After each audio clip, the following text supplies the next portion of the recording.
नमस्कार दोस्तों।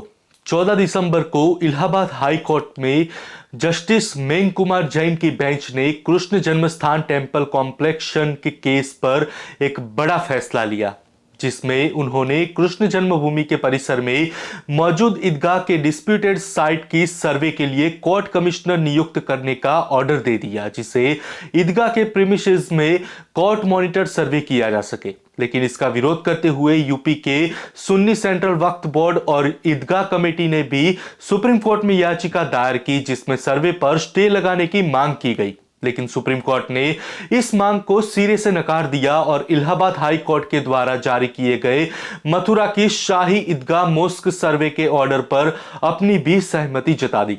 इससे पहले वाराणसी के ज्ञानवापी और काशी विश्वनाथ टेम्पल के डिस्प्यूटेड में भी हाई कोर्ट ने एक सिमिलर सर्वे अलाउ किया था। खैर, देश के दो महत्वपूर्ण कोर्ट्स ने इन ऑर्डर के बाद तो यह तय है कि आज पूरे देश की निगाहें कृष्ण जन्मभूमि शाही ईदगाह केस पर वापस आ चुकी है। इसलिए इसके रूट्स को जानना हमारे लिए बेहद ही जरूरी हो जाता है। ऐसे में पहला सवाल यह उठता है कि आखिर यह सर्वे किस चीज को लेकर किया जा रहा है। अगर उस साइट पर आज शाही ईदगाह मॉस्क और हिंदू टेंपल दोनों मौजूद है, तो आखिर ये डिस्प्यूट किस चीज को लेकर है। साथ ही सवाल यह भी है कि क्या ज्ञानवापी मस्जिद को श्री कृष्ण जन्मस्थान पर बिल्ड किया गया है।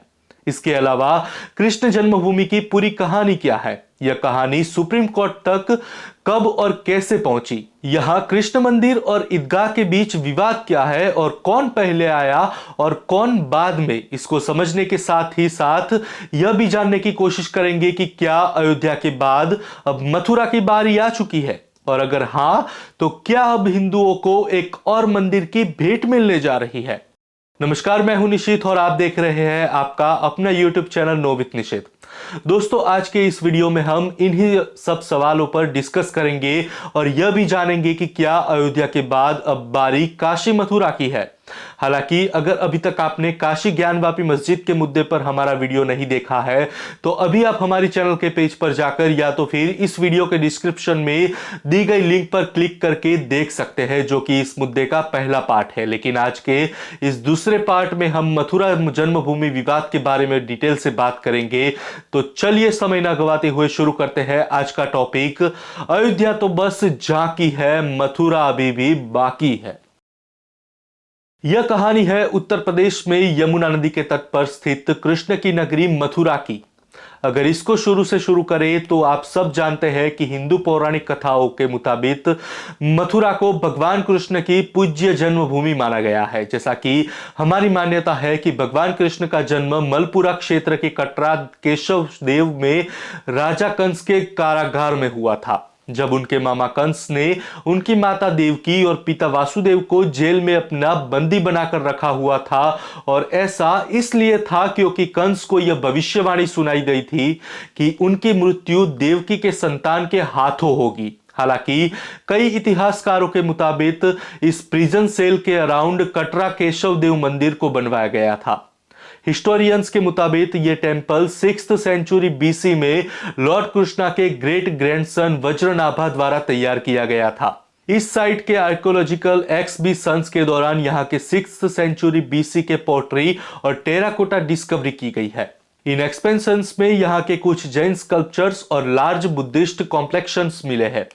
लेकिन अगर इतिहास में थोड़ा पीछे जाए तो हमें पता चलता है कि वज्रनाभ के पिता का नाम अनिरुद्ध था, जो कि भगवान श्री कृष्ण के पुत्र प्रद्युम्न के बेटे थे। महाभारत के युद्ध में हस्तिनापुर नरेश, धृतराष्ट्र और महारानी गांधारी का वंश खत्म हो गया और गांधारी ने अपने बेटों के वियोग में श्री कृष्ण को शाप दिया था कि जिस तरह से उनके कारण कौरव वंश का नाश हुआ है, ठीक उसी तरह से उनके यद वंश का नाश हो जाएगा। ऐसा कहा जाता है कि महाभारत के युद्ध के 36 वर्ष बाद में भी श्री कृष्ण और जामवंती के पुत्र जाम के कारण द्वारिका में यदुवंशी क्षत्रियों के बीच युद्ध प्रारंभ हुआ। इसमें यदुवंशी क्षत्रियों का नाश हो गया। उसके बाद बलराम ने समुद्र में समाधि ले ली और श्री कृष्ण एक वृक्ष के नीचे लेट गए, जहां एक भील ने हिरण समझकर इनको तीर मार दिया और इसके बाद वे अपने लोक चले गए। लेकिन इस युद्ध में भी श्री कृष्ण के पुत्र वज्र और वज्रनाभ बच गए, जहां भगवान श्री कृष्ण के पृथ्वी छोड़ने के बाद द्वारिका समुद्र में डूब गया। लेकिन दोनों भाई बचे हुए यदुवंशी क्षत्रियों के साथ हस्तिनापुर चले आए और यहां पहुंचकर उन्होंने हस्तिनापुर के राजा और अभिमन्यु के पुत्र महाराजा परीक्षित के सहयोग से वज्र क्षेत्र का निर्माण किया और उनके ही नाम पर इसे वज्रमंडल कहा जाता है। देखा जाए तो यहां पर दोनों भाइयों ने कई मंदिरों, तालाबों और अन्य लोकोपयोगी संरचनाओं का निर्माण कराया था। वज्रनाथ ने जिन मंदिरों का निर्माण कराया था उनमें भगवान श्री कृष्ण का केशव देव मंदिर भी शामिल था, जिसे कई बार डिस्ट्रॉय किया गया और फिर इसको रिनोवेट भी किया जाता रहा। लेकिन अब सवाल यह उठता है कि आखिर इस मंदिर के परिसर में शाही ईदगाह मस्जिद का निर्माण कब और कैसे हुआ। सन 400 सीई में चंद्रगुप्त सेकंड ने यहां एक भव्य मंदिर बनाया था और इनके द्वारा किए गए रिनोवेशन के बाद मथुरा का केशव देव मंदिर लगभग 500 वर्षों तक अड़िग रहा। लेकिन हालात पहले की तरह नहीं रह गए थे। अब भारत पर मुस्लिम इन्वेडर्स की नजर पड़ गई थी। देखा जाए तो केशव देव मंदिर पर पहला हमला अफगानिस्तान के शासक महमूद गजनी ने 1017 से 1018 में किया था। वह मंदिरों के वैभव और इनकी इमेंस वेल्थ को देखकर स्तब्ध रह गए थे। महमूद गजनी के हमले के समय उसका दरबारी इतिहासकार अल उतब भी उसके साथ था। उतब ने अपनी किताब तारीख यामिनी में लिखा है कि हैरान महमूद ने मंदिर की भव्यता को देखकर कहा कि अगर कोई इसकी जैसी इमारत बनाना चाहे तो उसे 100 करोड़ दिनार खर्च करने पड़ेंगे और माहिर कारीगरों को भी इसे बनाने में कम से कम 200 साल लग जाएंगे। मथुरा के अंग्रेज कलेक्टर रहे F.S. ग्रोस अपनी किताब Mathura Vrindavan the mystical land of Lord Krishna में लिखते हैं कि महमूद गजनी ने श्री कृष्ण मंदिर के साथ ही साथ शहर के सैकड़ों मंदिरों को भी तुड़वा दिया था। मंदिरों को लूटने के साथ ही उसने शहर में भी जमकर उत्पात मचाया था। अल उतबी ने लिखा है कि केशव देव मंदिर में सोने की 5 मूर्तियां थी। इन मूर्तियों की आंखों में हीरे जड़े थे। मंदिर में इतना सोना था कि उसे ले जाना संभव नहीं था, इसलिए उसने काफी सोना गला दिया था और कहा जाता है कि सोने को ले जाने के लिए महमूद गजनी ने 100 से भी ज्यादा ऊंटों का इस्तेमाल किया था। देखा जाए तो महमूद गजनी के इन्वेंशन के बाद मथुरा पूरे तरीके से तहस नहस हो चुकी थी। इसके बाद 1150 में जज नाम के जागीरदार ने यहां पर भव्य विष्णु मंदिर बनवाया। इस बात का जिक्र श्री कृष्ण जन्मभूमि से मिले संस्कृत के एक शिलालेख से पता चलता है। माना जाता है कि जज कन्नौज के गढ़वाल राजवंश के अधीन एक जागीरदार थे। वही कुछ इतिहासकारों का मानना है कि वे मथुरा के राजा विजयपाल देव से संबंधित थे। खैर, समय के साथ दिल्ली के तख्त पर मुस्लिमों का अधिकार हो रहा था। सैयद डायनेस्टी को हराकर बहलोल लोदी गद्दी पर बैठा और उसने यहां पर लोदी डायनेस्टी की शुरुआत की। बाद में बहलोल लोदी की मौत के बाद उसका बेटा निजाम खान सिकंदर लोदी 1489 में दिल्ली की तख्त पर बैठा और उसने यहां 1517 तक शासन किया। जब मथुरा के केशव देव मंदिर की प्रसिद्धि सिकंदर लोदी तक पहुंची तो उसने मंदिर पर हमला कर उसे नष्ट कर दिया। साथ ही उसने फिर से हिंदुओं पर जजिया कर लगा दिया। British collector F.S. ग्रोस ने जहांगीर के शासनकाल के इतिहासकार अब्दुल्ला की किताब तारीख दाऊदी के हवाले से लिखा है कि सिकंदर लोदी ने हिंदुओं के नदी में स्नान करने और उसके किनारे मुंडन कराने पर भी प्रतिबंध लगा दिया था। लेकिन समय बीतता गया और दिल्ली में लोदी वंश का अंत हो गया। इसके बाद 1526 में दिल्ली में मुगलों का आगमन हुआ। 1618 में मुगल बादशाह जहांगीर के शासनकाल में ओरछा के राजा वीर सिंह देव बुंदेला ने इस मंदिर को और भव्य बनवाया। राजा वीर सिंह ने उस दौर में मंदिर पर 33 लाख खर्च किए थे। दोस्तों, कहा जाता है कि मंदिर इतना ऊंचा था कि उसकी रोशनी दिल्ली और आगरा से दिखाई देती थी। इस मंदिर के शीर्ष पर सोने की छतरी लगी थी। फिर औरंगजेब का दौर आता है। औरंगजेब सबसे क्रूर विचारधारा का शासक था। उसे हिंदुओं और मंदिरों से विशेष तौर पर घृणा थी। हर मुगल शासक के शासनकाल की तरह औरंगजेब के शासन में भी मंदिरों को तोड़ने की अनुमति थी, लेकिन मंदिरों को बनाने की इजाजत बिल्कुल भी नहीं थी। ऐसा कहा जाता है कि एक बार औरंगजेब आगरा से दिल्ली लौट रहा था, तब उसने आसमान में रोशनी देखी। तो उसके बारे में उसने अपने सिपाहियों से पूछा, तो उसके लोगों ने बताया कि केशव देव मंदिर की रोशनी है, और इसी के बाद उसने मथुरा के इस मंदिर को तोड़ने का निश्चय किया। हालांकि साकी मुश्ताक खान ने अपनी किताब मासरे आलमगीरी में लिखा है कि औरंगजेब ने 1669 में मथुरा पर हमले और कृष्ण मंदिर को नष्ट करने के साथ सेना भेजी थी। साथ ही अंग्रेज कलेक्टर F.S. ग्रोस ने अपनी किताब में लिखा है कि औरंगजेब मंदिर की भव्यता से चिढ़ गया था और उसने मंदिर को गिराकर उसके खंडर पर मस्जिद बनवाई थी। इन सब के अलावा स्कॉटिश हिस्टोरियन जेम्स फर्गुसन अपनी book history of India and it's architecture में लिखते हैं कि मंदिर की 4 मंजिला इमारत की ऊपरी 2 मंजिलों को काट कर गिरा दिया गया था और इस पर औरंगजेब ने मेहराब बनवाया था, जिससे मथुरा की यात्रा के दौरान वहीं पर नमाज पढ़ सके। और 1670 में जब औरंगजेब मथुरा गया तो उसने मंदिर के खंडर पर बने ईदगाह मस्जिद में नमाज भी पढ़ी थी, जिसे आज हम शाही ईदगाह मस्जिद के नाम से जानते हैं, जो कि श्री कृष्ण जन्मभूमि के गर्भगृह में स्थित है।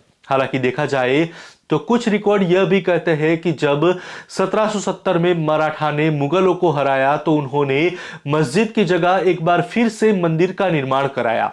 आगे समय बीता गया और 1803 में मराठा को हराकर मथुरा ब्रिटिश हुकूमत के अधीन हो गया और 1815 में ईस्ट इंडिया कंपनी ने साइट का ऑक्शन किया।